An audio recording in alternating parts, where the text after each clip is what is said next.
서울 외곽, 한강이 내려다 보이는 옛 산업도로. 한때는 공장 노동자들의 발이 되어주던 이 길은 이제 낮에도 차량이 드문 잊혀진 길이 되었다. 하지만 밤 11시가 넘으면 이 고요한 길 위에 단 한 대의 택시가 규칙적으로 나타난다. 낡은 은색 택시. 번호판의 숫자들은 세월의 발에 희미해졌고 차체에는 20만 킬로미터가 넘는 운행의 흔적이 깊이 새겨져 있다. 운전석에는 오래 이른을 바라보는 강태호가 앉아 있다. 깊게 파인 주름살 사이로 한때는 강인했을 얼굴에 윤곽이 어렴풋이 남아있다. 그의 손은 핸들 위에서 미세하게 떨리고 있었다. 관절염이 찾아온 지 오래지만 그는 약을 먹지 않았다. 감각이 무뎌지는 게 두려웠다. 이 손으로 느껴야 할 것들이 아직 남아있었기 때문이다. 밤 11시 42분. 강태호는 늘 하던 대로 오래된 보온병에서 식어버린 보리차를 따라 마셨다. 차가운 액체가 목을 타고 내려가는 동안 그의 눈은 백미러를 통해 뒷좌석을 응시했다. 텅 빈 좌석. 30년간 단 한 번도 채워지지 않은 그 자리. 낡은 가죽 시트의 균열 하나하나가 세월의 무게를 말해주고 있었다. 그는 조수석 서랍에서 색이 바랜 사진 한 장을 꺼냈다. 1995년 5월 17일. 23세 청년이 새로 산 양복을 입고 환하게 웃고 있었다. 강민재. 그의 아들이었다. 사진 속 청년의 눈빛은 미래를 향한 열망으로 빛나고 있었다. 대기업 공채 최종 합격. 인생의 출발선에 선 청년은 아버지에게 이렇게 말했었다. 아빠, 내일 밤 11시 47분에 여기서 저 태워주세요. 회식 끝나는 시간이거든요. 그것이 마지막이었다. 다음 날 밤, 강태호는 약속대로 이곳에 택시를 세웠다. 11시 47분 정각. 하지만 아들은 나타나지 않았다. 그날 밤, 회사 신입사원 환영회를 마치고 돌아가던 민재는 한강대교 위에서 사라졌다. CCTV에는 그가 다리 난간을 넘어가는 모습이 희미하게 찍혀 있었다. 경찰은 자살로 결론 내렸다. 하지만 시신은 끝내 발견되지 않았다. 강태호는 그날 이후 단 하루도 빠짐없이 이곳에 왔다.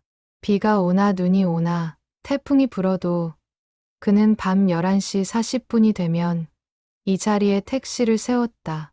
아내는 남편의 집착을 이해하지 못했다. 여보, 이제 그만 좀 해요. 민재는 돌아오지 않아요.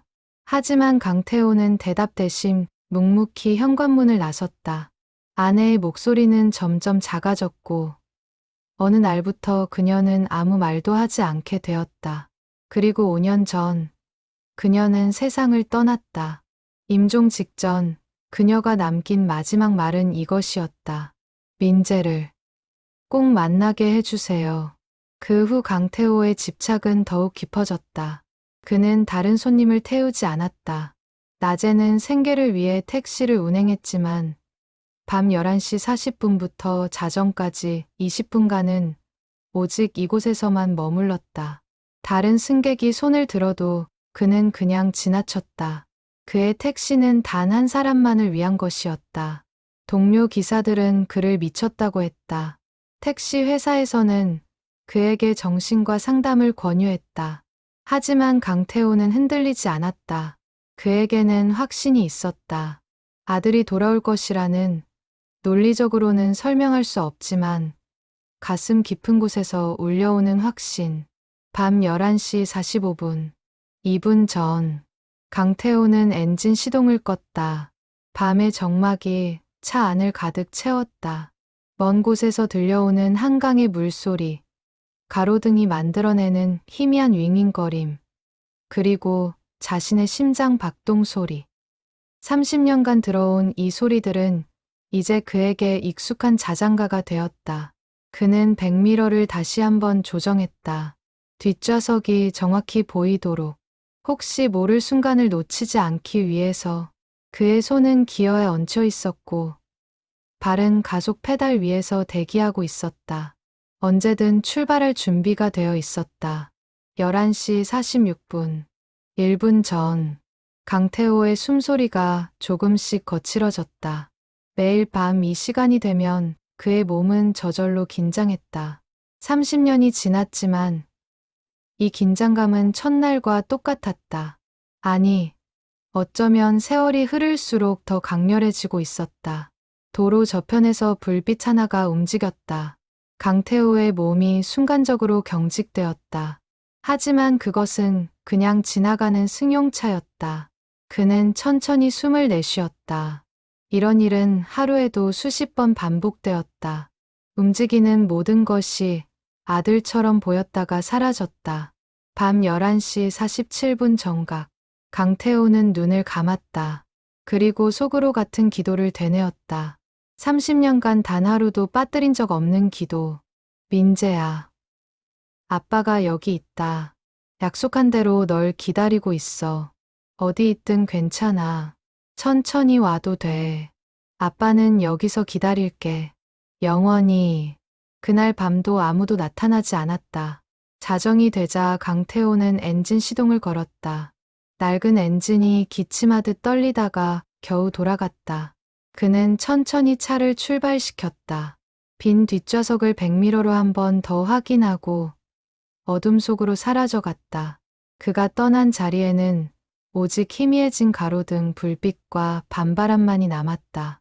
그리고 공기 중에는 설명할 수 없는 기다림의 에너지가 미세하게 진동하고 있었다.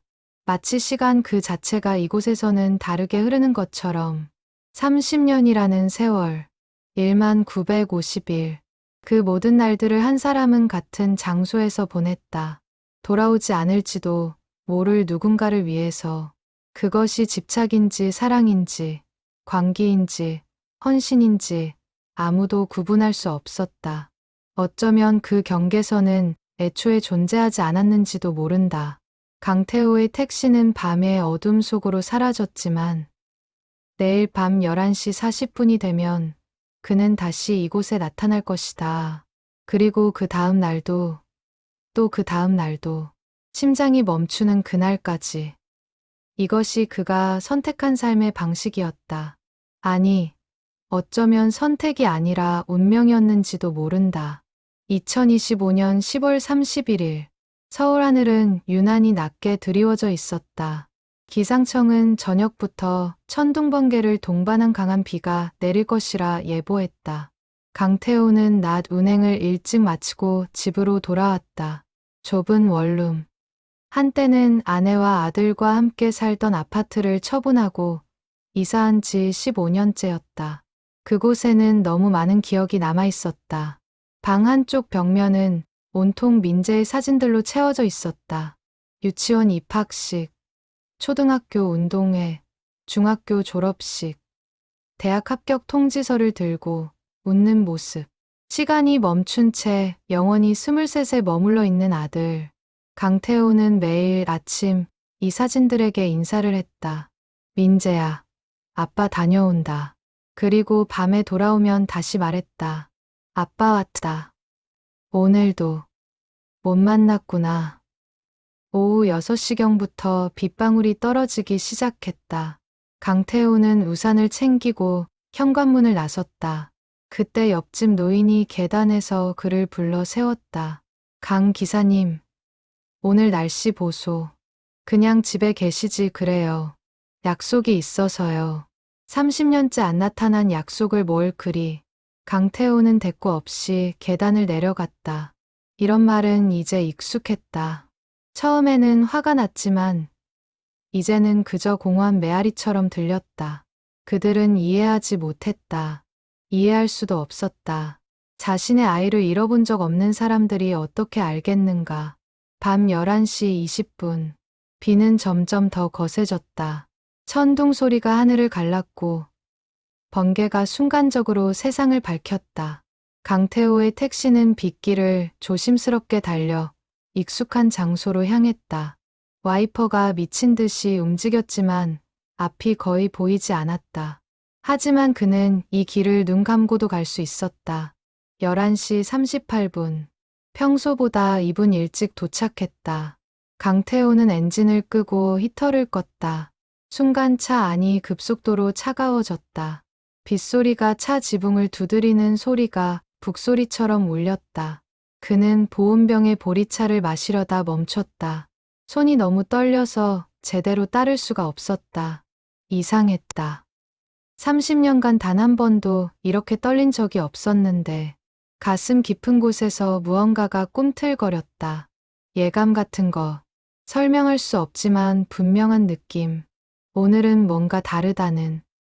11시 45분. 천둥이 더욱 가까워졌다. 번개가 칠 때마다 세상이 흑백 사진처럼 변했다. 강태호는 백미러를 다시 확인했다. 뒷좌석은 여전히 비어 있었다. 하지만 그의 심장은 평소와 다르게 뛰었다. 더 빠르게, 더 강하게. 11시 46분. 강태호는 깊은 숨을 들이마셨다. 그때였다. 번개가 하늘을 가르는 순간 차 밖에 누군가의 실루엣이 보였다. 강태호의 심장이 멎는 것 같았다.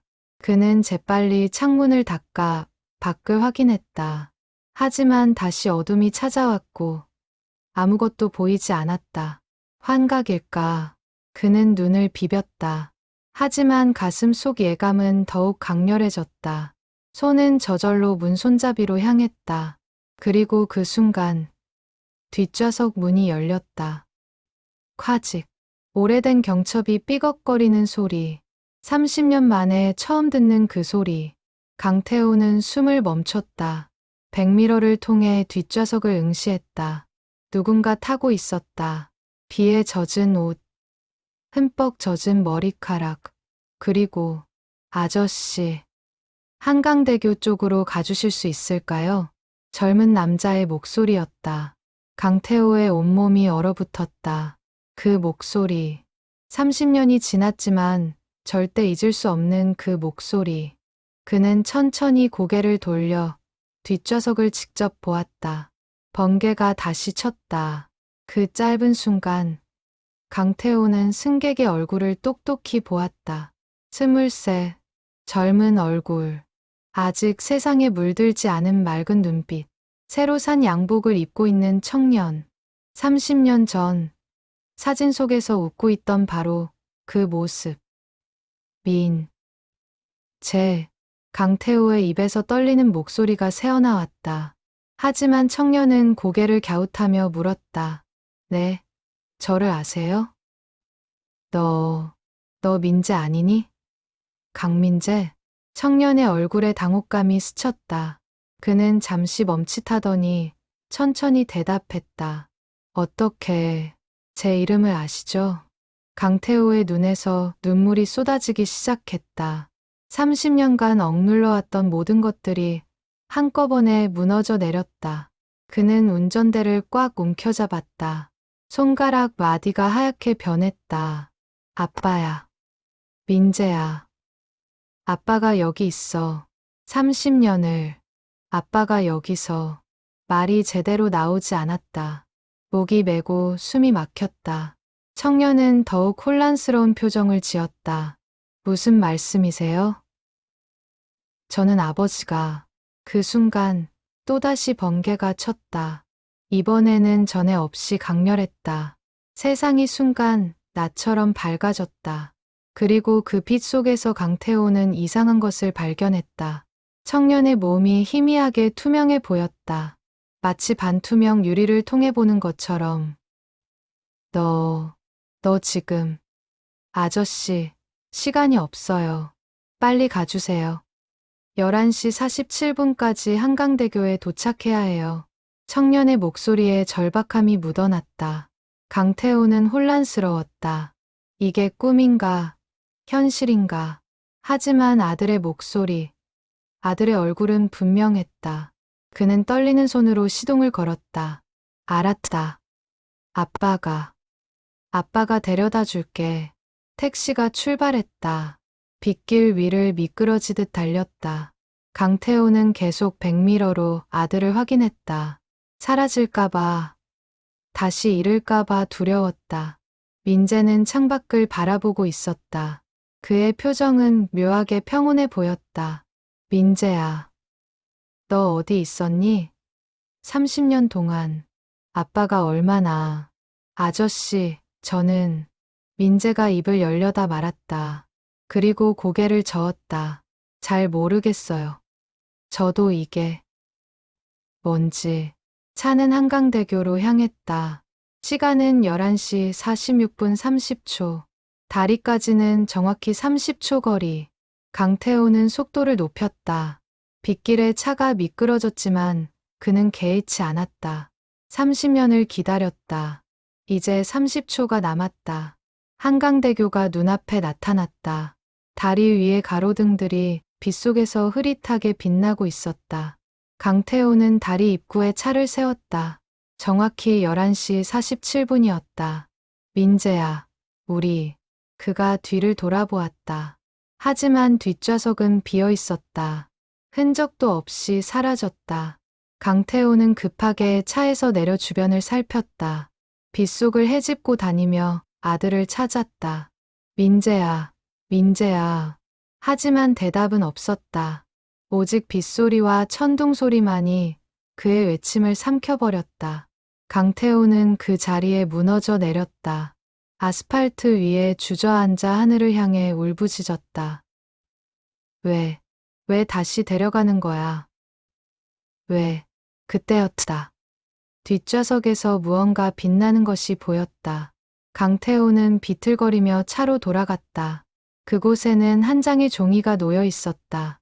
젖지 않은, 마치 방금 쓴 것 같은 편지. 아버지께.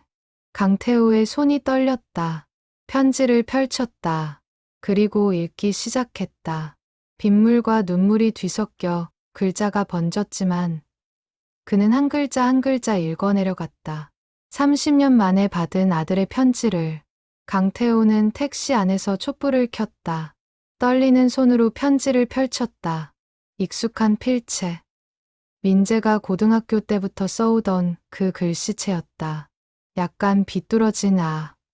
특유의 둥근 응. 30년이 지났지만 그는 아들의 글씨를 한눈에 알아볼 수 있었다. 아버지께. 이 편지를 쓰고 있는 지금이 1995년 5월 18일 밤 11시 30분인지 아니면 2025년 10월 31일 밤 11시 30분인지 저도 잘 모르겠습니다. 시간이 이상하게 흐르고 있어요. 마치 두 개의 시간이 동시에 존재하는 것 같습니다. 아버지, 어제 회식이 있었어요. 새 회사 선배들과의 첫 만남이었죠. 다들 좋은 분들이었습니다. 한 선배가 제게 말했어요. 강 대리, 자네 아버지가 택시 기사라며? 대단하시네. 자식 대학까지 보내시고. 저는 그냥 웃고 넘겼습니다. 하지만 아버지, 솔직히 말하면 저는 부끄러웠어요. 친구들이 자기 아버지 회사 이야기할 때 저는 늘 화제를 돌렸죠. 우리 아버지는 자영업 하셔 라고 둘러댔어요. 택시 기사라는 말을 차마 못했습니다. 대학 4년 동안 아버지는 하루도 쉬지 않고 일하셨죠. 새벽 5시에 나가서 밤 12시에 들어오시는 아버지. 여름에는 땀범벅이 되어 돌아오시고 겨울에는 동상에 걸린 손으로 핸들을 잡으셨죠. 그 모습을 보면서도 저는 고맙다는 말 한 번 제대로 못했습니다. 오히려 짜증을 냈어요. 아빠, 택시 말고 다른 일 좀 하시면 안 돼요? 그때 아버지의 표정을 저는 평생 잊을 수 없을 거예요. 아무 말 없이 돌아서시던 그 뒷모습을. 회식 자리에서 술이 거나하게 취했습니다. 선배들은 강 대리 주량 좋네 라며 계속 술을 권했어요. 거절할 수 없었죠. 신입사원이었으니까. 2차, 3차까지 갔습니다. 노래방에서 정신없이 떠들다가 문득 시계를 봤어요. 밤 11시 30분. 아, 아버지와의 약속. 저는 급하게 노래방을 나왔습니다. 선배들이 뭐라 했지만 신경 쓸 겨를이 없었어요. 아버지가 기다리고 계실 그곳으로 뛰어갔죠. 술에 취해 비틀거리면서도 열심히 달렸습니다. 한강대교가 보이기 시작했어요. 아버지의 택시가 저 멀리 보였습니다. 11시 45분. 2분 남았어요. 저는 더 빨리 뛰었습니다. 그런데 갑자기 앞이 캄캄해졌어요. 술 때문인지 아니면 다른 이유인지 세상이 빙글빙글 돌았습니다. 달이 난간에 기대었습니다. 한강 물이 아래에서 소리 없이 흐르고 있었어요. 그때 문득 이런 생각이 들었습니다.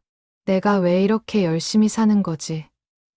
이렇게 힘든데 왜 계속 앞으로 가야 하지? 20대 초반의 저는 세상이 버거웠습니다. 취업 준비하느라 2년을 허비했고 겨우 들어간 회사에서는 신입이라는 이유로 온갖 자비를 시켰어요. 선배들의 눈치를 보며 상사의 비위를 맞추며 살아가는 게 이게 정말 제가 원하던 삶인가 싶었습니다. 그리고 아버지 생각이 났어요.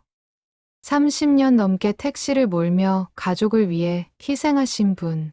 저는 그분께 고마워하기는커녕 부끄러워했죠. 그 순간 저 자신이 너무 한심했습니다. 난간에 기대어 울었어요. 소주 때문인지 눈물이 멈추지 않았습니다. 아버지, 미안해요. 불효자식이에요. 저는 아버지의 아들이 될 자격이 없어요. 그때였습니다. 뒤에서 누군가 제 어깨를 잡았어요. 돌아보니 한 노인이 서 있었습니다. 70대쯤 되어 보이는 분이었어요. 그분은 제게 이렇게 말했습니다. 젊은이, 시간은 한 방향으로만 흐르지 않아. 때로는 되돌아가기도 하고, 때로는 멈추기도 하지. 그리고 어떤 순간에는 서로 다른 시간이 만나기도 해. 자네가 지금 서 있는 이 자리가 바로 그런 곳이야. 무슨 말인지 이해할 수 없었습니다. 하지만 그분의 눈빛은 이상하게 따뜻했어요. 마치 모든 것을 알고 있다는 듯한 눈빛이었습니다. 자네 아버지가 기다리고 있어. 30년을, 아니, 어쩌면 그 이상을 기다릴 뿐이야. 가보게. 늦기 전에 저는 비틀거리며 아버지의 택시를 향해 걸어갔습니다. 하지만 몇 걸음 가지 못해 쓰러졌어요. 정신을 잃기 직전 저는 아버지의 목소리를 들었습니다. 민재야. 그리고 모든 것이 어두워졌습니다. 깨어났을 때 저는 이상한 공간에 있었어요. 시간도 공간도 명확하지 않은 곳. 그곳에서 저는 여러 장면들을 보았습니다. 마치 영화를 빨리 감기하듯 30년이라는 시간이 순식간에 지나갔어요. 아버지가 매일 밤 같은 장소에서 저를 기다리는 모습. 빗속에서도 눈 속에서도 한결같이 그 자리를 지키는 모습. 어머니가 돌아가시는 장면. 아버지가 혼자 작은 방에서 제 사진을 보며 우는 모습. 30년이라는 긴 세월 동안 단 하루도 빠짐없이 저를 기다리는 아버지. 그제서야 깨달았습니다. 제가 얼마나 큰 사랑을 받고 있었는지, 제가 부끄러워했던 그 택시가 얼마나 소중한 것이었는지, 아버지의 거칠어진 손, 구부정해진 허리, 깊어진 주름이 모두 저를 위한 것이었다는 걸. 아버지, 미안해요. 그리고 고마워요. 제가 그 말을 제대로 하지 못한 채 시간이 멈춰버렸네요. 하지만 오늘 밤, 시간의 틈이 잠깐 열렸습니다. 제게 주어진 30분. 그 짧은 시간 동안 아버지의 택시에 탈 수 있었어요. 아버지의 눈물을 봤습니다. 떨리는 목소리를 들었어요. 30년간의 기다림이 얼마나 힘들었을지 이제는 알 것 같아요. 제가 만약 정말로 돌아갈 수 있다면 가장 먼저 할 일은 아버지를 꼭 안아드리는 거예요. 그리고 말할 거예요. 아빠, 사랑해요. 아빠는 제가 세상에서 가장 자랑스러워하는 분이에요. 택시 기사라는 게 부끄러운 게 아니었어요. 그 일로 자식을 키워낸 아빠가 자랑스러운 거예요. 아버지, 이제 저를 놓아주세요. 30년은 너무 긴 시간이에요. 아버지는 이제 아버지만의 삶을 사셔야 해요. 매일 밤 그 자리에서 기다리지 마세요. 더 이상 저를 위해 아버지의 시간을 멈추지 마세요. 저는 괜찮아요. 어디에 있든, 어떤 형태로 존재하든 저는 괜찮아요. 아버지의 사랑을 받으며 자랐고 그 사랑으로 지금도 존재하고 있으니까요. 살아생전하지 못한 말을 이제야 합니다. 아버지 사랑합니다. 그리고 정말 정말 고마워요. 아버지의 아들로 태어난 것이 제 인생 최고의 축복이었어요. 이제 편히 쉬세요. 저도 편히 쉴 수 있게 해주세요. 우리는 언젠가 다시 만날 거예요. 그때는 제가 먼저 달려가서 아버지를 안아드릴게요. 안녕히 계세요. 아버지. 그리고 사랑해요. 아들 민재 올림. 편지는 거기서 끝났다. 강태호는 편지를 가슴에 꼭 안았다. 빗소리는 점점 잦아들고 있었다. 천둥도 멀어져 갔다. 동쪽 하늘이 조금씩 밝아오고 있었다. 새벽 4시. 비는 완전히 그쳤다. 강태호는 여전히 택시 안에 앉아 편지를 읽고 또 읽었다. 몇 번을 읽었는지 셀 수도 없었다. 읽을 때마다 눈물이 났지만 이상하게도 그 눈물은 슬픔만이 아니었다. 무언가 풀리는 느낌. 30년간 가슴 속에 단단히 묶여있던 매듭이 조금씩 풀어지는 것 같았다. 미안해. 민재야. 아빠가 너를 가둬뒀구나. 강태호는 떨리는 손으로 휴대폰을 꺼냈다. 통화 목록을 내렸다. 가장 최근 통화는 5년 전 아내의 장례식 때였다. 그 아래로는 끊어진 관계들의 목록이 이어졌다. 형제들, 친구들, 동료들 모두 강태호에게서 등을 돌렸다. 아니, 정확히는 강태호가 먼저 등을 돌린 것이었다. 그는 맨 아래에 있는 번호를 찾았다. 형님. 5년간 한 번도 누르지 않았던 버튼을 눌렀다. 신호음이 울렸다. 1번, 2번, 3번, 6번째 신호음이 끝나갈 무렵 수화기 너머에서 낮고 쉰 목소리가 들렸다. 여보세요? 형님. 저 태호예요. 긴 침묵이 흘렀다. 강태호는 형의 숨소리를 들을 수 있었다. 놀람, 당혹감, 그리고 무언가 더 복잡한 감정들이 그 숨소리에 섞여 있었다. 태호야. 너 지금 어디니? 한강대교예요, 형님. 제가 형님께 할 말이 있어서. 무슨 일이야, 혹시? 형의 목소리에 걱정이 묻어났다. 강태호는 눈물을 닦았다. 아니에요, 형님. 저 오늘 민재를 만났어요. 뭐, 꿈이었는지 환상이었는지 모르겠어요. 하지만 분명히 만났어요. 그리고 편지를 받았어요. 민재가 저한테 이제 놓아주래요. 더 이상 기다리지 말래요. 수화기 너머에서 흐느끼는 소리가 들렸다. 형도 울고 있었다. 둘 다 한동안 아무 말도 하지 못했다. 그저 서로의 숨소리와 울음소리만이 새벽 공기를 타고 흘렀다. 태호야. 집으로 와. 형수가 아침 차려줄게. 30년 만에 형제끼리 밥 한 끼 먹자. 네. 형님, 고마워요.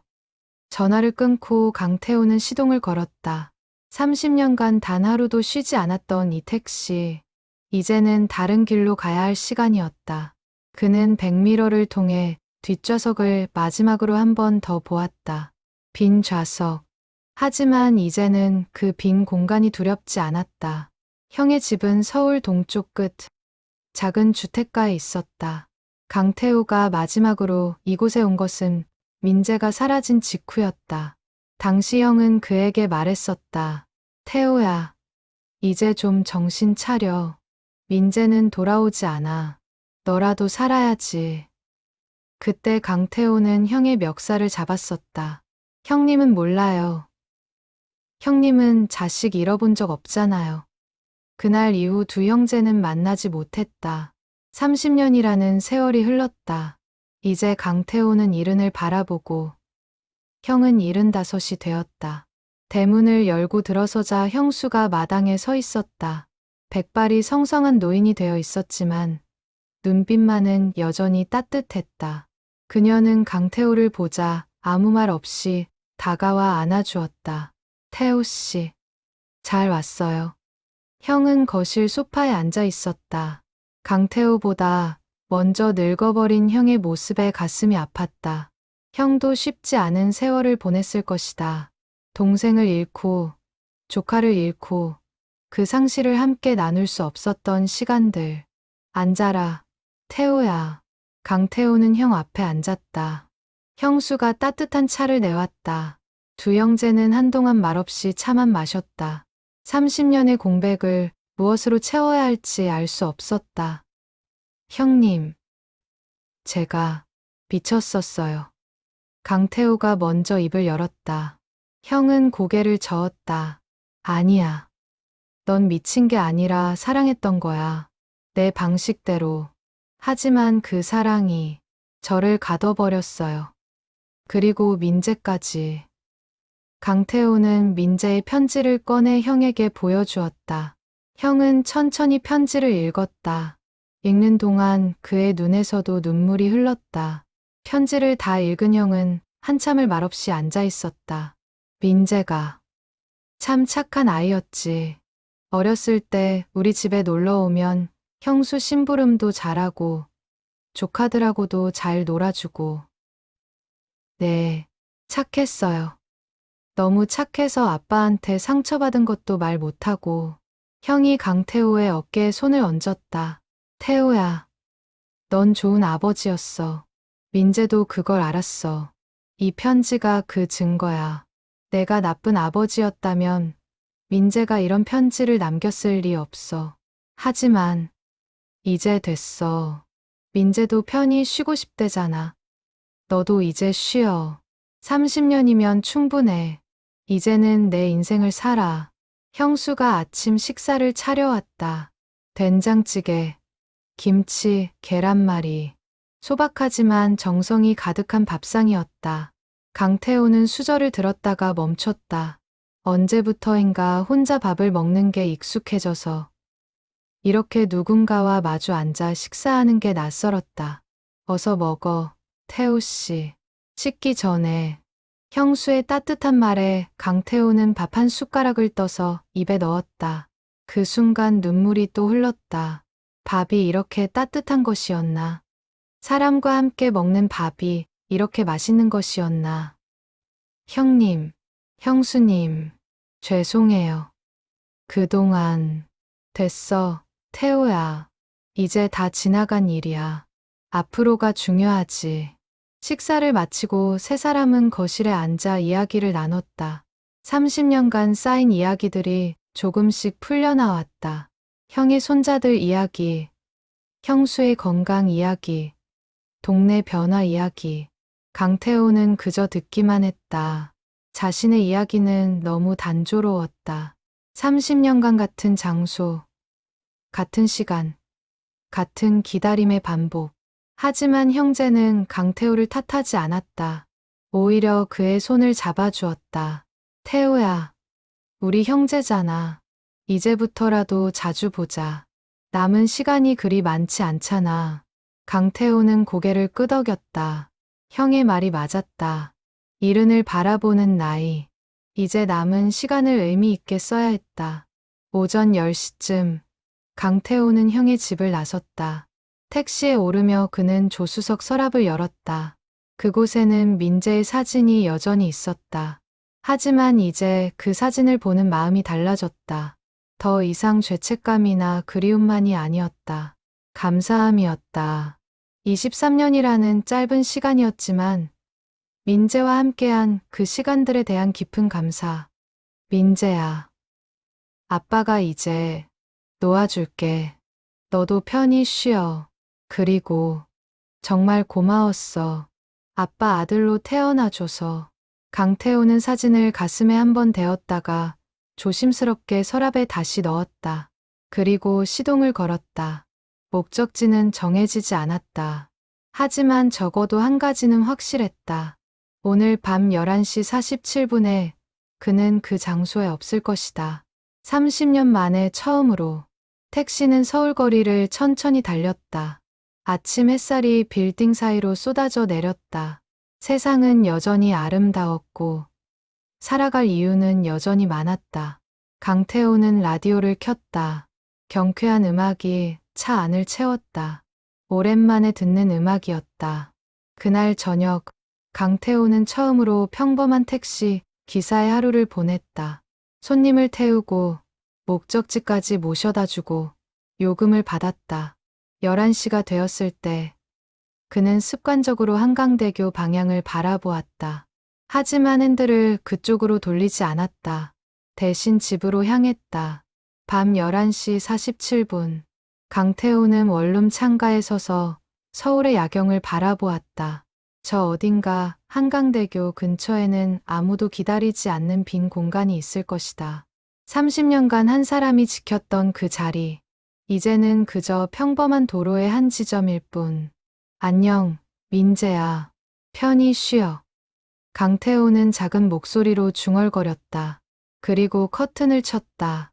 내일은 또 새로운 하루가 시작될 것이다. 30년 만에 맞이하는 진짜 새로운 하루. 그로부터 일주일이 지났다. 강태호는 매일 아침 7시에 일어나 간단한 아침을 먹고 택시를 몰았다. 예전처럼 기계적으로 움직이는 것이 아니라 손님들과 대화도 나누고 농담도 주고받았다. 처음에는 어색했다. 30년간 감정을 잠가두고 살았던 사람이 갑자기 타인과 소통하는 것은 쉽지 않았다. 아저씨, 기분 좋은 일 있으세요? 콧노래 부르시네요. 어느 날 아침, 출근길 손님이 물었다. 강태호는 당황했다. 자신이 콧노래를 부르고 있었다는 사실조차 몰랐다. 아, 그랬나요? 제가 요즘 기분이 좀 나아져서 그런가 봅니다. 좋은 일 있으셨나 보네요. 택시 타면서 콧노래 부르는 기사님은 처음 봤어요. 손님을 내려주고 강태호는 백미러를 통해 자신의 얼굴을 보았다. 언제부터인가 표정이 부드러워진 것 같았다. 30년간 굳어있던 얼굴 근육이 조금씩 풀리고 있었다. 토요일 오후, 강태호는 형에게 전화를 걸었다. 형님, 저 오늘 저녁에 형님 댁에 가도 될까요? 그래, 와라. 형수가 좋아하겠네. 뭐 먹고 싶은 거 있어? 아니요, 그냥 형님들이랑 밥 먹고 싶어서요. 전화를 끊고 강태호는 근처 꽃집에 들렀다. 형수에게 드릴 꽃다발을 샀다. 노란 장미와 흰 백합이 섞인 작은 다발이었다. 꽃을 산다는 것이 얼마만인지. 아내 장례식 이후 처음이었다.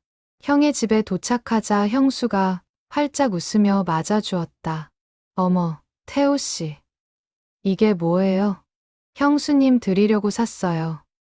지난번에 아침 식사 대접받은 것도 감사하고 이렇게까지 안 해도 되는데 고마워요. 저녁 식사 자리에는 형의 아들 가족도 함께했다. 조카와 조카 며느리, 그리고 초등학교에 다니는 손자 손녀까지 큰 식탁에 6명이 둘러앉았다. 강태호는 처음에는 어색해했지만 아이들의 밝은 웃음소리에 점차 긴장이 풀렸다. 큰아버지, 저희 학교에서 직업 체험하는 날이에요. 택시 기사님 이야기 좀 해주세요. 손자가 눈을 반짝이며 물었다. 강태호는 잠시 망설이다 천천히 이야기를 시작했다. 택시 기사는 사람들의 이야기를 듣는 직업이란다. 출근하는 사람, 퇴근하는 사람, 병원 가는 사람, 공항 가는 사람, 다 각자의 이야기가 있지. 큰아버지는 그 이야기들을 들으며 30년 넘게 운전대를 잡았어. 힘들지 않으세요? 힘들지. 하지만 보람도 있어. 누군가를 안전하게 목적지까지 모셔다 드리는 것. 그게 큰아버지 일이거든. 식사를 마치고 형은 강태호를 작은 정원으로 데리고 나갔다. 11월에 찬 바람이 불었지만 두 형제는 벤치에 나란히 앉았다. 태호야, 요즘 어떠니? 형님, 이상해요. 30년간 그 시간만 기다렸는데 이제 그 시간이 의미가 없어지니까 뭘 해야 할지 모르겠어요. 그게 정상이야. 한 가지에 집중하며 살다가 그게 사라지면 누구나 그렇게 느껴. 형님은 어떻게 민재를 받아들이셨어요? 형은 한참을 생각하다 대답했다. 받아들였다기보다는 함께 살게 된 거지. 민재는 떠났지만 민재와의 기억은 남아있잖아. 그 기억과 함께 사는 거야. 너처럼 과거에 갇히는 게 아니라 과거를 품고 앞으로 가는 거지. 강태호는 고개를 끄덕였다. 형의 말이 조금씩 이해되기 시작했다. 다음 주 월요일, 강태호는 택시 회사에 들렀다. 오랜만에 보는 동료들이었다. 그들은 강태호의 변화를 금방 알아챘다. 강 기사님, 요즘 얼굴이 좀 펴지셨네요. 그러게 말입니다. 무슨 좋은 일 있으세요? 강태호는 쑥스럽게 웃었다. 좋은 일까지는 아니고 그냥 마음 정리가 좀 됐습니다. 동료들과 점심을 함께 먹으며 강태호는 처음으로 30년의 이야기를 꺼냈다. 모두가 알고 있었지만 아무도 언급하지 않았던 그 이야기. 동료들은 조용히 들었고 누구도 그를 비난하지 않았다. 강 기사님, 이제라도 다시 시작하시는 거 정말 잘하셨어요. 우리가 뭐 도와드릴 거 있으면 언제든 말씀하세요. 그날 저녁, 강태호는 집으로 돌아가는 길에 서점에 들렀다. 오랜만이었다. 30년간 책 한 권 읽지 않았던 그가 서점 문을 연 것이 신기했다. 그는 시 코너로 갔다. 예전에 아내가 좋아하던 시인의 책을 찾았다. 윤동주 시집. 죽는 날까지 하늘을 우러러 한 점 부끄럼이 없기를. 책장을 넘기며 강태호는 문득 깨달았다. 자신은 30년간 부끄러움과 싸워왔던 것이다. 아들을 지키지 못한 죄책감. 좋은 아버지가 되지 못했다는 자책감. 하지만 민재의 편지는 그에게 말해주었다. 그는 충분히 좋은 아버지였고 그의 사랑은 충분히 컸다고. 집에 돌아와 강태호는 오랜만에 민재의 방을 정리하기 시작했다. 아니, 정확히는 원룸 한쪽에 만들어둔 작은 재단 같은 공간이었다. 사진들, 민재가 쓰던 물건들, 상장들, 모든 것이 1995년 5월에서 멈춰 있었다. 강태호는 사진들을 조심스럽게 앨범에 정리했다.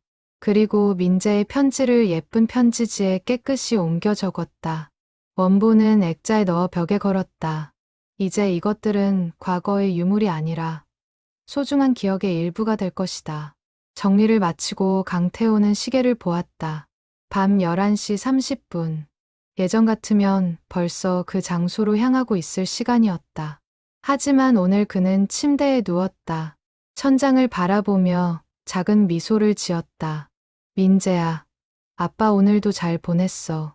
형님 댁도 갔다 오고 동료들하고 밥도 먹고 너도 아빠가 이렇게 사는 거 보고 싶었지. 이제 아빠도 사람답게 살아볼게. 창밖에서는 첫눈이 내리기 시작했다. 작은 눈송이들이 가로등 불빛을 받아 반짝였다. 강태호는 그 아름다운 광경을 한참 바라보다 눈을 감았다. 30년 만에 처음으로 평온한 밤이었다. 다음 날 아침, 강태호는 일찍 일어나 택시를 몰았다.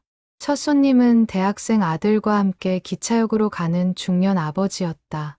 아들, 학교 가서 공부 열심히 하고 아빠가 보낸 용돈 잘 쓰고. 네, 아빠. 걱정 마세요.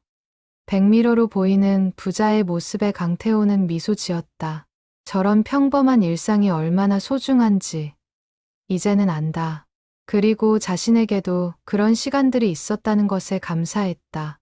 기차역에 도착해 손님들이 내릴 때 아버지는 아들을 한 번 더 꼭 안아주었다. 사랑한다, 아들. 저도요, 아빠. 그 모습을 보며 강태호의 눈가가 촉촉해졌다. 하지만 이번엔 슬픈 눈물이 아니었다. 그저 삶의 아름다움에 대한 감동이었다. 12월이 되었다. 서울 거리에는 크리스마스 장식이 걸리기 시작했다. 강태호는 매일 택시를 몰며 변화하는 계절을 느꼈다. 30년간 그에게 계절은 의미가 없었다. 봄이든 겨울이든 그는 같은 장소에서 같은 것을 기다렸다. 하지만 이제는 달랐다. 거리의 크리스마스 트리, 쇼윈도의 장식들, 사람들의 들뜬 표정들이 그의 눈에 들어왔다. 어느 금요일 저녁, 강태호는 명동 거리에서 손님을 기다리고 있었다. 젊은 연인들이 손을 잡고 지나갔다. 가족 단위로 쇼핑을 나온 사람들이 웃으며 걸어갔다. 그 모습을 보며 강태호는 문득 아내를 생각했다. 30년 전, 민재가 사라졌을 때 아내는 말했었다. 여보, 우리 둘이라도 잘 살아야 해요. 민재를 위해서라도. 하지만 강태호는 그 말을 들어주지 못했다. 아내는 홀로 슬픔과 싸우며 살아야 했고, 결국 그 무게를 이기지 못하고 세상을 떠났다. 강태호는 아내에 대한 미안함이 밀려왔다. 여보, 미안해. 당신과 함께 슬퍼하지 못해서. 그날 밤, 강태호는 아내의 산소를 찾았다. 서울 외곽, 조용한 공원 묘지였다. 5년 만에 찾는 길이었다. 묘비 앞에 무릎을 꿇고 앉아 강태호는 한참을 말없이 있었다. 여보, 나 왔어. 너무 오래 걸렸지? 미안해. 나는 정말 나쁜 남편이었어. 당신이 힘들 때 옆에 있어주지 못했잖아. 혼자 슬픔을 견디게 했잖아. 차가운 바람이 불었다. 강태호는 옷깃을 여미고 계속 말했다. 민재를 만났어. 편지도 받았어. 민재가 말하더라. 이제 놓아주래. 그래서 나 이제 좀 놓아주려고 해.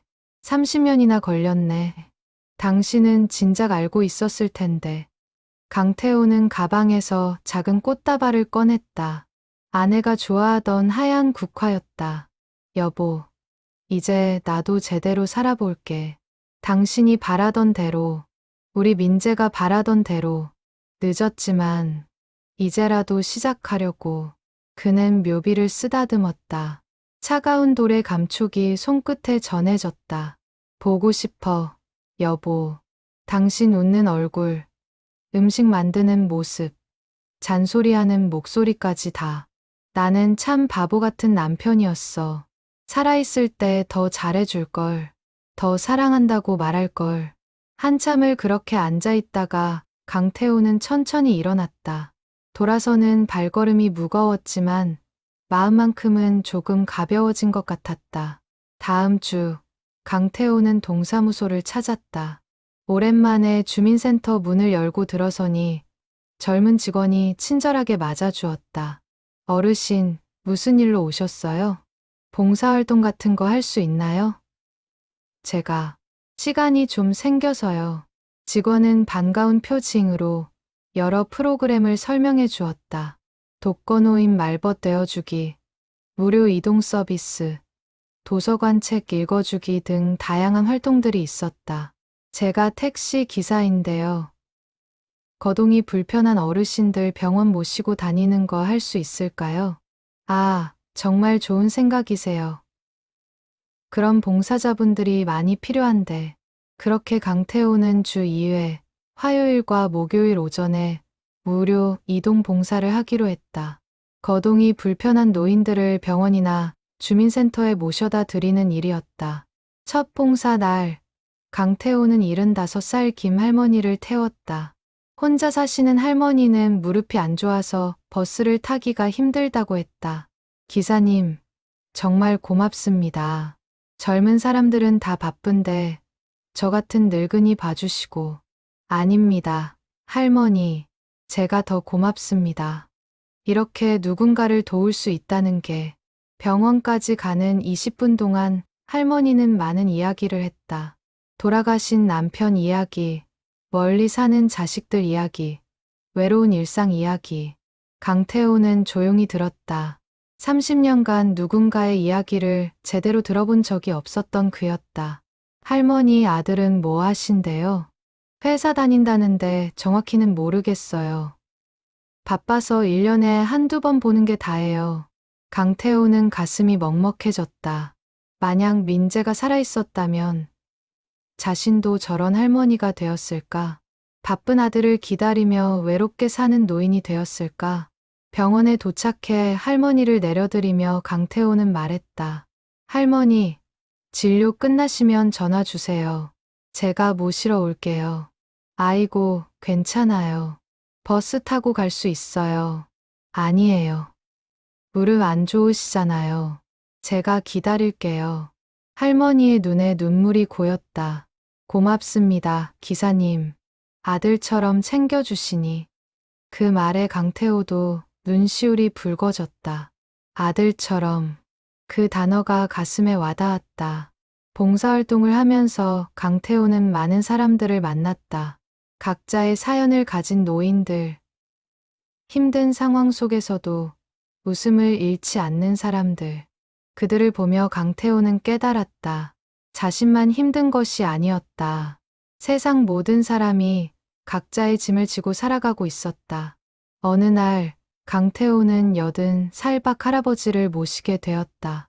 할아버지는 한국전쟁 때 아들을 잃었다고 했다.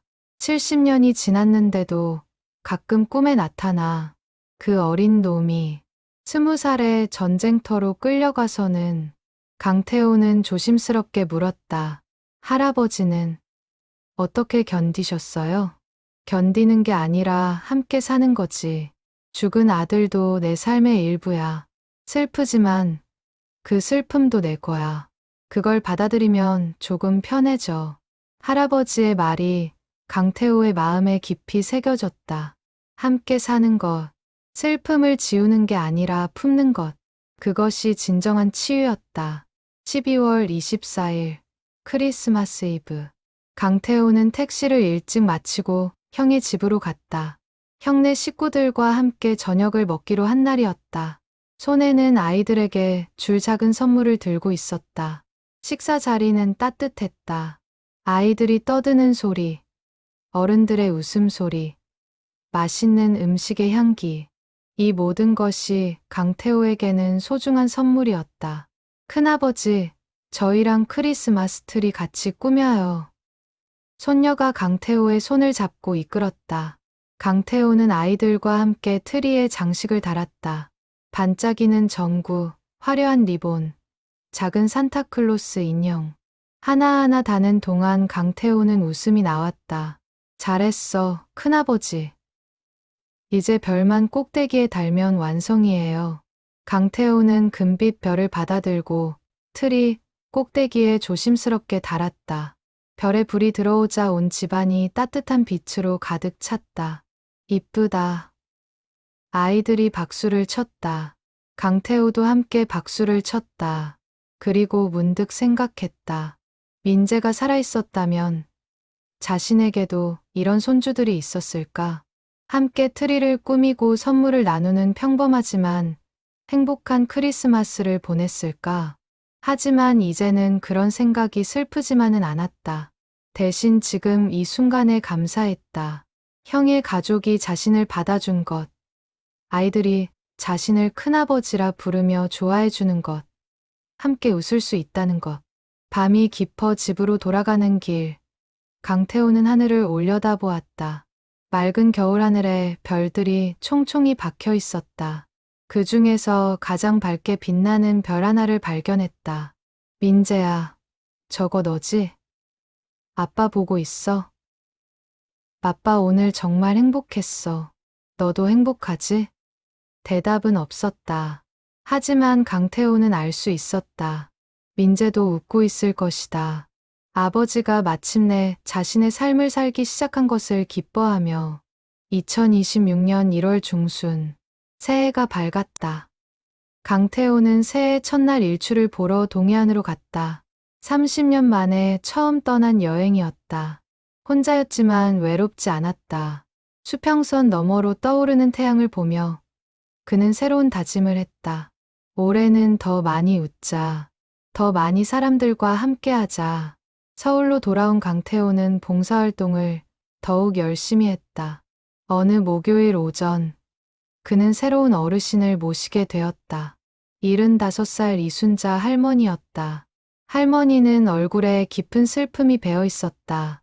할머니, 어디로 모셔다 드릴까요? 병원이요. 정신과. 강태호는 조심스럽게 물었다. 편찮으세요? 아니에요. 그냥 상담 좀 받으러요. 병원까지 가는 동안 할머니는 말이 없었다. 창밖만 바라보고 있었다. 강태호는 무리해서 말을 걸지 않았다. 그저 조용히 차를 몰았다. 병원에 도착했을 때 할머니가 작은 목소리로 물었다. 기사님, 기다려 주실 수 있나요? 30분이면 끝나는데. 물론이죠. 제가 여기서 기다릴게요. 30분 후 상담을 마치고 나온 할머니의 얼굴은 조금 펴진 것 같았다. 차에 오르며 할머니가 말했다.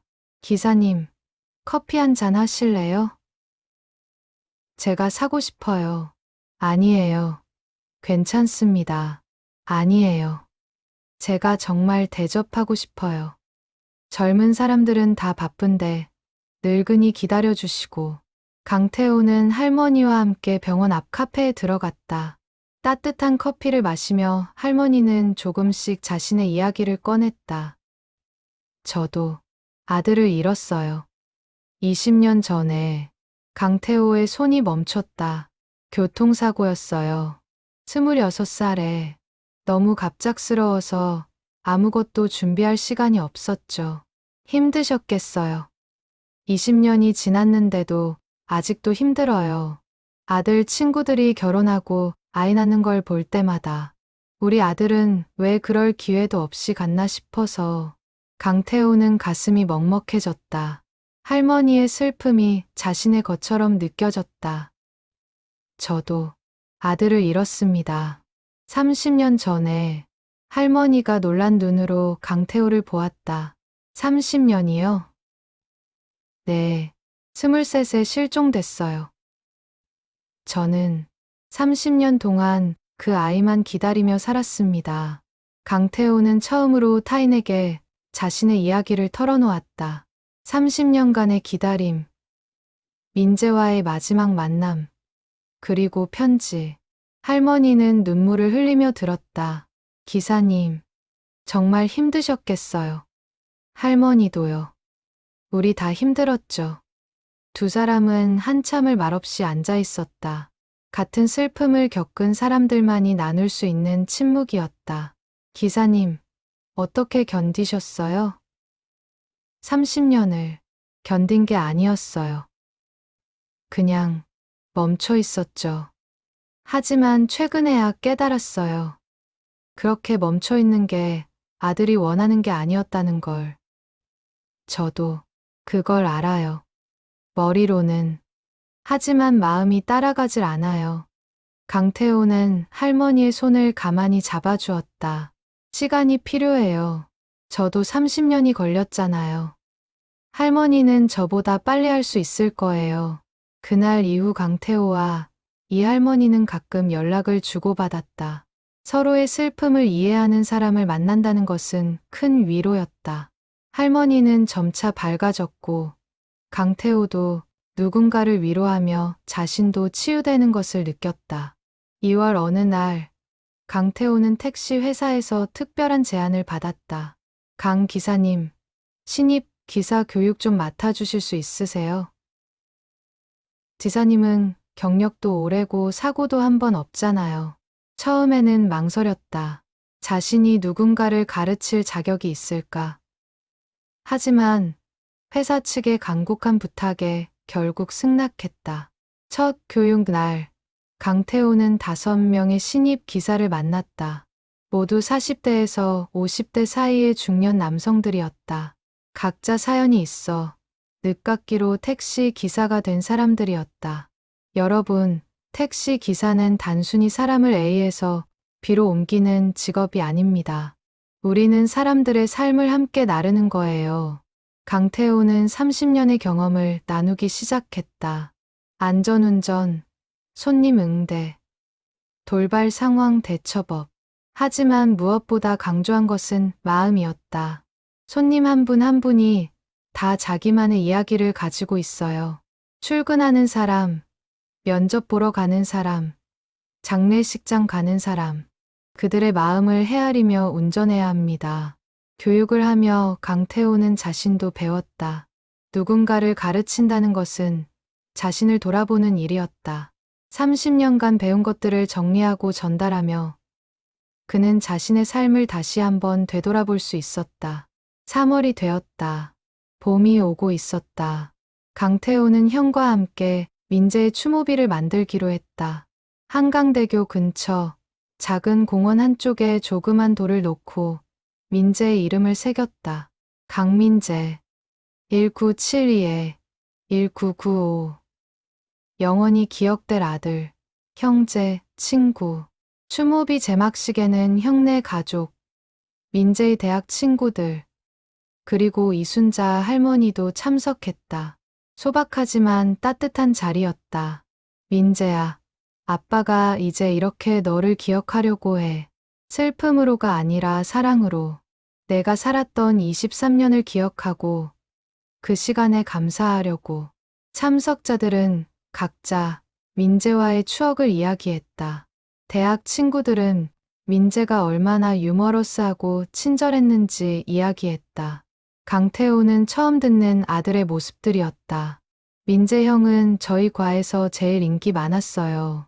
누가 힘들어하면 제일 먼저 다가가서 도와주고, 시험 기간에는 자기 노트 다 빌려주고, 밤새 같이 공부해주고, 그런 이야기들을 들으며 강태호는 울고 웃었다. 아들이 얼마나 좋은 사람이었는지, 얼마나 많은 사람들에게 사랑받았는지 새삼 깨달았다. 제막식이 끝나고 사람들이 돌아간 후 강태호는 혼자 추모비 앞에 앉았다. 한강의 물이 저 멀리서 반짝이고 있었다. 민재야, 아빠는 이제 괜찮아. 내 걱정 안 해도 돼. 아빠는 이제 잘 살 거야. 너처럼 다른 사람들을 도우며 웃으며 사랑하며 살 거야. 바람이 불어왔다. 따뜻한 봄바람이었다. 마치 민재가 대답하는 것 같았다. 잘했어요, 아빠. 사랑해요. 4월 벚꽃이 만개했다. 강태호는 이순자 할머니와 함께 벚꽃 구경을 갔다. 여의도 윤중로 만개한 벚꽃 아래를 걸으며 두 사람은 각자의 아들 이야기를 나눴다. 우리 아들도 벚꽃을 좋아했어요.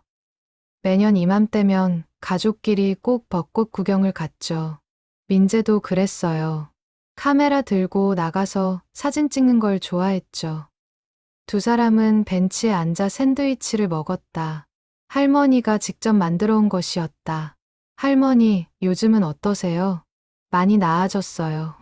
기사님 덕분에 같은 아픔을 가진 사람과 이야기하니까 위로가 되더라고요. 저도요. 할머니를 만나서 제가 더 위로받았어요. 그때 할머니가 조심스럽게 제안했다. 기사님, 우리처럼 자식을 잃은 부모들 모임을 만들면 어떨까요? 서로 이야기 나누고 위로하는. 강태호는 잠시 생각했다. 좋은 생각이었다. 혼자 슬픔을 견디는 사람들이 많았다. 그들이 함께 모여 이야기를 나눈다면 조금은 덜 외로울 것이다. 좋은 생각이에요. 할머니.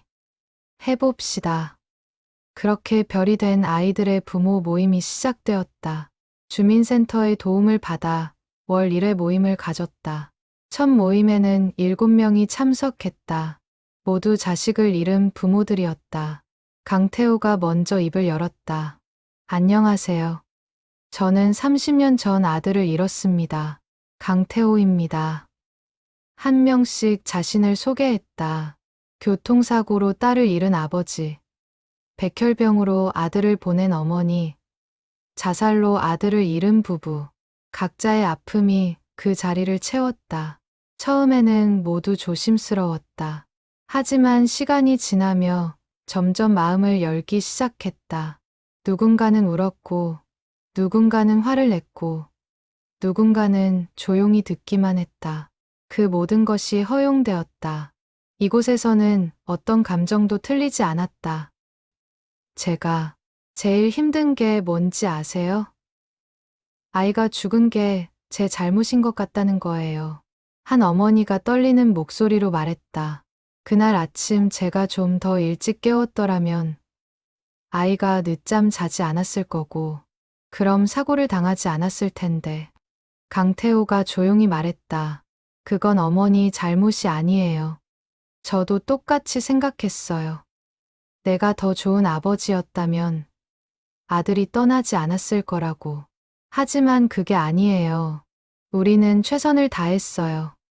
다른 사람들도 고개를 끄덕였다. 그들 모두 같은 죄책감에 시달려왔다. 모임을 거듭하며 사람들은 변화했다. 처음에는 무거운 슬픔만 있었지만 점차 작은 웃음도 나오기 시작했다. 아이들의 재미있었던 추억을 나누고 그립지만 따뜻한 기억들을 공유했다. 우리 딸이 5살 때 제 립스틱으로 벽에 그림을 그렸어요. 그때는 화가 났는데 지금 생각하면 그것도 소중한 추억이에요. 우리 아들은 중학교 때 첫사랑 때문에 밤새 고민하더니 다음 날 그 여학생에게 편지를 썼대요. 물론 차였지만요. 그런 이야기를 나누며 사람들은 울면서도 웃었다. 슬픔과 행복이 공존하는 것이 가능하다는 걸 배워갔다. 5월 어느 날 모임에 새로운 사람이 참석했다. 30대 초반의 젊은 여성이었다. 그녀는 몇 달 전 어린 아들을 암으로 잃었다고 했다. 저는 아직 너무 힘들어요. 아침에 눈 뜨는 게 무서워요. 아들이 없는 하루를 어떻게 살아야 할지. 강태호는 그녀에게 다가가 조용히 말했다. 괜찮아요. 지금은 힘들어도 돼요. 우리도 다 그 시간을 지나왔어요. 천천히 가도 됩니다. 여성은 강태호를 보며 물었다. 30년이 지나도 여전히 아프신가요? 아파요. 하지만 그 아픔의 의미가 달라졌어요. 예전에는 절망이었다면 이제는 사랑의 증거예요. 아프다는 건 사랑했다는 증거니까요. 모임은 점점 커져갔다. 입소문을 타고 더 많은 사람들이 찾아왔다. 강태우와 이순자 할머니는 매달 모임을 준비하며 바빠졌다. 하지만 그 바쁨은 행복했다. 누군가를 돕는다는 것이 얼마나 의미 있는 일인지 깨달았다. 6월 모임에서는 특별한 행사를 준비했다. 별이 된 아이들을 위한 추도식이었다. 한강공원에서 작은 행사를 열고 각자 아이들에게 편지를 써서 하늘로 날려 보내기로 했다. 행사 당일 40여 명의 부모들이 모였다. 강태호는 민재에게 쓴 편지를 펼쳤다. 민재야, 아빠는 이제 정말 괜찮아. 내가 남긴 편지처럼 아빠는 이제 아빠의 삶을 살고 있어. 외롭지 않아. 너처럼 힘든 사람들을 돕고 있거든. 그러면서 아빠도 치유되고 있어. 고마워, 민재야. 아빠한테 와줘서, 그리고 놓아줘서, 사랑한다. 사람들은 각자 쓴 편지를 풍선에 매달아 하늘로 날렸다. 40개의 풍선이 파란 하늘로 천천히 올라갔다. 바람을 타고 구름 사이로 사라질 때까지 사람들은 하늘을 바라보았다. 사랑해, 아들. 보고 싶어. 딸, 고마워. 우리 아기. 다양한 목소리가 하늘로 올라갔다. 슬픔과 사랑과 그리움이 뒤섞인 소리들이었다. 행사가 끝난 후, 한 아버지가 강태호에게 다가왔다. 강 선생님, 이런 모임을 만들어주셔서 정말 감사합니다. 저는 5년 동안 혼자 방 안에만 있었어요. 세상이 무너진 것 같았거든요.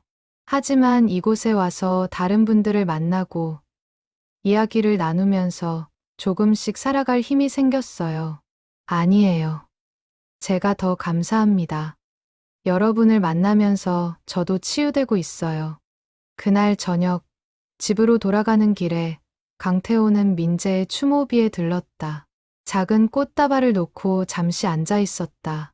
민재야, 아빠가 너한테 받은 사랑을 이제 다른 사람들에게 나눠주고 있어. 그게 너를 기리는 가장 좋은 방법인 것 같아. 아빠 잘하고 있지? 저녁 노을이 한강을 물들이고 있었다. 아름다운 풍경이었다. 강태호는 사진을 찍었다. SNS에 올리기 위해서였다. 6개월 전만 해도 상상도 못했던 일이었다. 핸드폰을 보니 모임 단체 채팅방에 메시지들이 올라와 있었다. 오늘 행사 사진을 공유하고 서로 감사 인사를 나누는 내용이었다. 강태호는 미소 지으며 답장을 보냈다. 오늘 다들 수고하셨습니다. 다음 달에도 건강하게 만나요. 그의 삶은 이제 더 이상 멈춰 있지 않았다. 천천히, 하지만 분명하게 앞으로 나아가고 있었다. 10월이 되었다. 강태호가 민재를 마지막으로 만난 지 정확히 1년이 되는 날이었다. 그는 특별한 계획을 세웠다. 마지막 운행.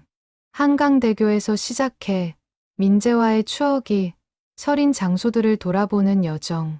아침 일찍 강태호는 택시에 올랐다. 조수석에는 민재의 작은 사진을 놓았다. 오늘만큼은 아들과 함께 운전하는 기분으로 가고 싶었다. 민재야, 아빠랑 드라이브 가자. 우리 함께 했던 곳들 다시 가보는 거야. 첫 번째 목적지는 민재가 태어난 병원이었다.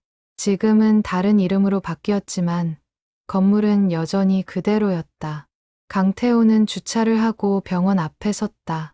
여기서 내가 태어났어. 1972년 3월 15일 오전 11시 20분. 3.2kg의 건강한 사내 아이. 아빠가 처음 너를 안았을 때의 그 떨림을 아직도 기억해. 너무 작고 연약해서 잘못 안으면 다칠 것 같았어. 두 번째는 민재가 다녔던 초등학교였다. 30년이 지났지만 운동장과 교무는 그대로였다. 아이들이 체육 시간인지 운동장에서 뛰놀고 있었다. 내가 1학년 때 처음 이 교문으로 들어가던 날, 아빠 손을 꼭 잡고 울었지. 엄마랑 헤어지기 싫다고. 하지만 하교할 때는 친구 셋이나 사귀어서 신나게 떠들며 나왔잖아. 넌 그렇게 쉽게 적응하는 아이였어. 세 번째는 민재가 좋아하던 만화책 가게가 있던 자리였다. 지금은 편의점으로 바뀌었지만 강태호는 그 앞에 서서 추억을 떠올렸다. 매주 토요일마다 용돈 받으면 여기 와서 만화책 보던 내 모습. 아빠가 택시 몰다가 지나가면 유리창 너머로 내가 바닥에 앉아 책 읽는 게 보였어. 너무 귀여워서 혼낼 수가 없었지. 네 번째는 민재가 다녔던 고등학교였다. 강태호는 교문 앞에서 차를 멈췄다. 점심시간인지 학생들이 삼삼오오 모여 도시락을 먹고 있었다. 너도 저렇게 친구들이랑 도시락 나눠 먹고 그랬지. 엄마가 싸준 김밥이 맛있다고 친구들한테 자랑하고 엄마가 얼마나 기뻐했는지 몰라. 다섯 번째는 민재가 합격한 대학교였다. 캠퍼스는 여전히 아름다웠다. 은행나무 길을 걸으며 강태호는 눈을 감았다.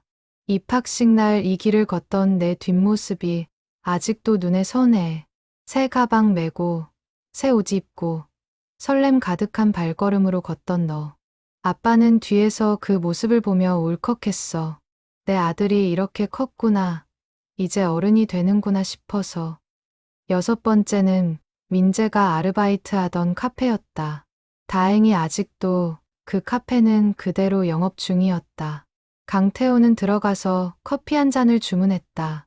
사장님, 여기 20년 전쯤 강민재라는 학생이 일했는데 기억하세요? 나이 든 사장님은 잠시 생각하더니 고개를 저었다. 죄송해요. 너무 오래돼서. 괜찮아요. 그냥 그 아이가 제 아들이었거든요. 사장님이 커피를 무료로 내주었다. 강태호는 민재가 서 있었을 카운터를 바라보며 커피를 마셨다. 쓰고 달콤한 맛이 입안에 퍼졌다. 일곱 번째는 민재가 입사하기로 했던 회사 건물이었다. 30년이 지나 건물은 더욱 높고 현대적으로 변해 있었다. 강태호는 로비를 바라보았다. 여기가 내 꿈이 시작되는 곳이었어. 하지만 그 꿈은 하루 만에 끝났지. 아니, 끝난 게 아니라 다른 형태로 변한 거겠지. 내 짧은 생은 많은 사람들에게 교훈을 남겼으니까. 여덟 번째는 민재가 마지막 회식을 했던 음식점 거리였다. 그날 갔던 정확한 가게는 알 수 없었지만 이 골목 어딘가였을 것이다. 여기서 내 마지막 저녁 식사를 했구나. 선배들과 웃고 떠들며 내가 얼마나 행복했을까. 새로운 시작에 대한 설렘으로 가득했을 텐데. 마지막 목적지는 한강대교였다. 강태호는 다리 입구에 차를 세웠다. 정확히 1년 전 민재를 태웠던 그 자리였다. 시계를 보니 오후 11시 30분, 17분 전이었다. 강태호는 차에서 내려 난간으로 걸어갔다. 한강 물이 아래에서 검게 흐르고 있었다. 바람이 세게 불었다. 1년 전 그날처럼. 민재야, 아빠 왔어. 너와 약속한 날이야. 1년 만이네. 강태호는 가방에서 편지 한 통을 꺼냈다. 지난 1년간의 이야기를 담은 편지였다. 민재야, 지난 1년간 아빠 정말 많이 변했어. 형님이랑 다시 가까워졌고, 봉사활동도 하고, 새로운 사람들도 만났어. 무엇보다 웃을 수 있게 됐어. 진심으로 웃는 거 말이야. 너를 잃은 슬픔은 여전해. 아마 평생 가시지 않을 거야. 하지만 이제는 그 슬픔과 함께 살아가는 법을 배웠어. 슬픔을 피하는 게 아니라 받아들이는 거지. 내가 남긴 편지 덕분이야. 아빠를 놓아준 내 용기 덕분에 아빠도 용기를 낼 수 있었어. 고마워, 민재야. 아빠는 이제 다른 사람들을 도우며 살고 있어. 너처럼 자식을 잃은 부모들, 힘든 상황에 있는 노인들, 그들을 돕는 게 너를 기리는 최고의 방법인 것 같아. 사실 오늘이 아빠의 마지막 운행이야. 택시 일을 그만두기로 했어. 40년을 했으니 이제 충분하지. 앞으로는 봉사활동에 더 집중하려고 해. 그리고 형님, 조카들과 더 많은 시간을 보내려고. 무서웠어, 민재야. 택시를 그만두는 게 30년 넘게 너를 기다리며 매달렸던 그 일을 놓는다는 게. 하지만 이제는 알아. 너는 택시 안이 아니라 아빠 마음속에 있다는 걸. 어디를 가든 무엇을 하든 너는 아빠와 함께 있어. 아빠의 웃음 속에, 다른 사람을 도울 때의 따뜻함 속에, 저녁 노을을 볼 때의 감동 속에 넌 늘 아빠와 함께야. 사랑한다, 민재야. 아빠 아들로 태어나줘서 고마워. 23년이라는 짧은 시간이었지만 그 시간은 아빠 인생 최고의 선물이었어. 이제 아빠는 진짜 앞으로 나아갈게. 너도 편히 쉬어. 우리 언젠가 다시 만날 때까지. 그때까지 건강해, 아들아. 사랑해. 영원히. 아빠가. 강태호는 편지를 한강 물에 띄웠다. 편지는 물살을 따라 천천히 흘러갔다. 점점 작아지다가 어둠 속으로 사라졌다. 시계를 보니 11시 47분 정각이었다. 강태호는 눈을 감고 깊은 숨을 들이마셨다. 그리고 천천히 내쉬었다. 함께 내보내는 것들이 있었다. 죄책감, 후회, 집착, 분노, 모든 무거운 감정들을. 눈을 떴을 때 세상은 여전히 같았다. 하지만 강태호의 마음은 달라져 있었다. 더 가볍고 더 평온했다. 안녕, 민재야. 아빠 갈게. 사랑해. 강태호는 차로 돌아갔다. 마지막으로 한 번 더 백미러를 통해 뒷좌석을 보았다. 빈 좌석. 하지만 이제는 그 빈 공간이 슬프지 않았다. 오히려 가능성으로 가득 차 보였다. 앞으로 태울 새로운 손님들, 나눌 새로운 이야기들로 시동을 걸었다. 엔진이 부드럽게 돌아갔다. 40년을 함께한 택시와의 마지막 운행. 강태호는 천천히 운전대를 잡고 집으로 향했다. 뒤에는 한강대교가 30년의 기다림이 남아있었다. 하지만 그는 앞을 보았다. 앞으로 펼쳐질 새로운 길을. 2026년 11월 1일 강태호의 새로운 삶이 시작되었다. 더 이상 택시 기사가 아니었다. 이제 그는 별이 된 아이들의 부모 모임 상근 운영자였다. 주민센터가 제공한 작은 사무실에서 그는 매일 사람들을 만났다. 아침 9시 사무실 문을 열자 벌써 2명이 기다리고 있었다. 새로 아들을 잃은 부부였다. 강태호는 그들을 따뜻하게 맞이했다. 어서 오세요. 커피 드실까요? 부부는 조심스럽게 앉았다. 아내는 계속 눈물을 닦았고 남편은 굳은 표정으로 앉아 있었다. 강태호는 그들의 모습에서 30년 전 자신을 보았다. 천천히 말씀하세요. 여기서는 어떤 감정도 괜찮아요. 부인이 떨리는 목소리로 말했다. 아들이 한 달 전에 갔어요. 교통사고로. 강태호는 조용히 고개를 끄덕였다. 그리고 자신의 이야기를 천천히 꺼냈다. 30년간의 기다림, 1년 전의 만남, 그리고 지금의 삶. 부부는 강태호의 이야기를 들으며 조금씩 표정이 풀렸다. 저도 다시 살 수 있을까요? 남편이 처음으로 입을 열었다. 살 수 있어요. 아니, 살아야 해요. 아들을 위해서라도. 슬퍼하면서도 살아갈 수 있어요. 제가 그랬으니까요. 오전 내내 강태호는 새로 온 사람들과 이야기를 나눴다. 각자의 아픔을 들어주고 작은 위로를 건넸다. 점심에는 이순자 할머니가 도시락을 들고 찾아왔다. 강 선생님, 오늘도 바쁘시네요. 할머니, 항상 이렇게 챙겨주셔서 고마워요. 뭐려, 우리 같이 밥 먹으면서 이야기하는 게 제일 좋은 걸요. 두 사람은 작은 식탁에 마주 앉아 도시락을 나눠 먹었다. 할머니가 직접 만든 김치찌개와 밥, 반찬들이었다. 강 선생님, 다음 주 모임 준비는 어떻게 돼가요? 잘 되고 있어요. 이번에는 50명 정도 올 것 같아요. 장소가 좀 좁을 것 같은데. 주민센터에 이야기해서 강당을 빌리면 어때요? 그것도 좋은 생각이네요. 오후에 한번 알아봐야겠어요. 오후 2시, 강태호는 주민센터 담당자를 만났다. 모임이 점점 커지고 있으니 더 큰 공간이 필요하다고 설명했다. 강 선생님, 이 모임이 정말 많은 분들에게 도움이 되고 있다고 들었어요. 당연히 강당 사용 승인해드리죠. 감사합니다. 저희가 할 수 있는 건 많지 않지만 서로 위로하고 지지하는 것만으로도 큰 힘이 되더라고요. 오후 4시, 강태호는 형의 전화를 받았다. 태호야, 오늘 저녁에 우리 집으로 와. 큰일 났어. 무슨 일이세요, 형님? 아니, 큰일이 아니라 큰 경사야. 조카가 오늘 여자친구 데려온대. 강태호는 웃으며 대답했다.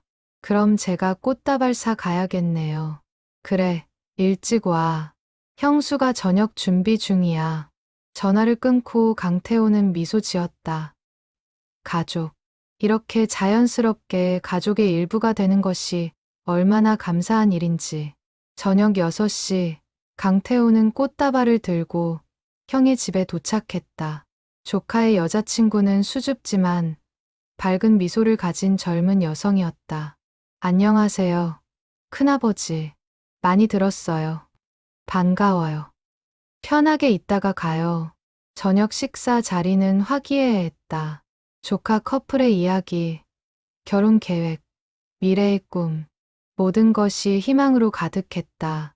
강태호는 그 모습을 보며 흐뭇해했다. 민재 형이 살아있었으면 지금쯤 너랑 비슷한 나이였을 거야. 조카가 조심스럽게 말했다.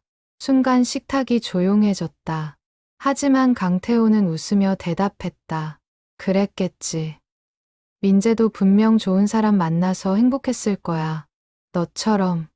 형수가 눈물을 닦았다. 태호 씨, 정말 많이 달라지셨어요. 네, 형수님.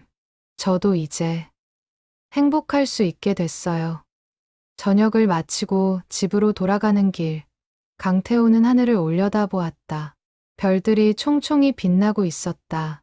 그중 하나가 유난히 밝게 보였다. 민재야, 봤지? 조카가 좋은 사람 만났어. 너도 축하해 주는 거지? 집에 도착해 강태호는 일기를 썼다. 1년 전부터 시작한 습관이었다. 매일의 감사한 일들을 적는 것. 오늘의 감사일 새로운 부부에게 작은 위로를 줄 수 있었다. 이 할머니가 만들어준 맛있는 도시락, 3 조카의 행복한 모습, 4 여전히 아름다운 별빛. 5 이렇게 하루를 잘 마칠 수 있음. 일기를 마치고 강태호는 침대에 누웠다. 민재의 사진이 벽에 걸려 있었다. 더 이상 슬픔이 아니라 사랑으로 바라볼 수 있는 그 사진. 잘 자, 민재야. 아빠도 잘 잘게. 내일도 좋은 하루가 될 거야. 다음 날 아침, 강태호는 평소보다 일찍 일어났다. 오늘은 봉사활동으로 독거노인들에게 도시락을 배달하는 날이었다. 주민센터에서 준비한 도시락 30개를 차에 싣고 출발했다. 첫 번째 집은 82살 할아버지였다. 문을 열자 할아버지가 반갑게 맞아주었다. 아, 강 선생님. 오늘도 오셨구나. 네, 할아버지. 점심 드시라고요. 고맙네. 자네는 참 좋은 사람이야. 아니에요. 제가 더 감사하죠. 이렇게 누군가를 돕는 게 제 삶의 의미가 됐거든요. 30가구를 다 돌고 나니 오후 2시가 되었다. 강태호는 사무실로 돌아와 오후 상담을 준비했다. 오늘은 딸을 잃은 어머니가 방문하기로 되어 있었다. 상담이 끝나고 저녁 무렵 강태호는 산책을 나갔다. 한강공원까지 걸어가는 길이었다. 30년 전 민재가 사라진 그곳. 하지만 이제는 두렵지 않았다. 한강변 벤치에 앉아 강태호는 노을을 바라보았다. 하늘이 붉게 물들고 있었다. 아름다운 광경이었다. 그는 휴대폰을 꺼내 사진을 찍었다. 그리고 모임 단체 채팅방에 올렸다. 오늘의 선물. 함께 나눕니다. 곧 댓글들이 달리기 시작했다. 와, 정말 아름답네요. 강 선생님 덕분에 오늘도 힘냅니다. 다음 모임이 기대돼요. 강태호는 미소 지으며 답장을 보냈다. 모두 감사합니다. 우리 함께 힘내요. 해가 완전히 지고 어둠이 찾아왔다. 강태호는 천천히 일어나 집으로 향했다. 걸어가는 그의 발걸음은 가벼웠다. 30년간의 무게를 내려놓은 발걸음이었다. 집 앞에 도착했을 때 그는 마지막으로 한번 하늘을 올려다보았다. 별들이 반짝이고 있었다. 그중 하나를 향해 작게 손을 흔들었다. 민재야, 아빠 오늘도 잘 보냈어. 내일도 열심히 살게. 내가 자랑스러워할 아빠가 될게. 사랑해. 현관문을 열고 들어서며 강태호는 깨달았다. 행복은 특별한 순간에 있는 게 아니었다. 이렇게 평범한 하루하루를 감사히 살아가는 것. 누군가를 돕고 사랑하는 것. 그리고 무엇보다 자신을 용서하고 받아들이는 것. 그것이 진정한 행복이었다. 강태호의 새로운 삶은 이제 시작이었다. 70세의 새로운 시작. 늦지 않았다. 아니, 어쩌면 지금이 가장 완벽한 타이밍이었는지도 모른다. 30년의 아픔을 통과해서야 진정으로 타인의 아픔을 이해할 수 있게 되었으니까. 그날 밤, 강태호는 평온한 잠에 들었다. 꿈속에서 그는 민재를 만났다. 23의 밝은 모습으로. 민재는 웃으며 말했다. 아빠, 정말 잘하셨어요. 자랑스러워요. 고마워, 민재야. 아빠도 너 자랑스러워. 이제 제 걱정은 안 하셔도 돼요. 전 괜찮아요. 알아. 너도 행복하길 바란다. 아빠도 행복하세요. 많이 웃으시고 많이 사랑하세요. 그럴게, 아들아. 사랑한다. 저도 사랑해요, 아빠. 꿈에서 깨어났을 때 강태호의 얼굴에는 눈물이 흐르고 있었다. 하지만 슬픈 눈물이 아니었다. 평온한 눈물이었다. 진정한 이별을 고한 후의 평화로운 눈물. 창밖에는 새벽이 밝아오고 있었다. 새로운 하루가 시작되고 있었다. 강태호는 일어나 창문을 열었다. 차가운 공기가 폐 속 깊이 들어왔다. 살아있다는 느낌이었다. 좋아. 오늘도 시작이다. 그렇게 강태호의 하루가, 그리고 새로운 인생이 시작되었다. 30년의 기다림은 끝났다. 하지만 사랑은 끝나지 않았다. 그 사랑은 이제 더 많은 사람들에게로 흘러가고 있었다. 강태호를 통해, 모임을 통해, 작은 위로와 따뜻함으로. 심야 택시기사의 타임캡슐은 이렇게 닫혔다. 하지만 그 안에 담긴 사랑의 이야기는 계속해서 전해질 것이다. 아픔을 겪은 모든 이들에게, 기다림 속에 있는 모든 이들에게, 그리고 사랑하는 법을 배워가는 모든 이들에게.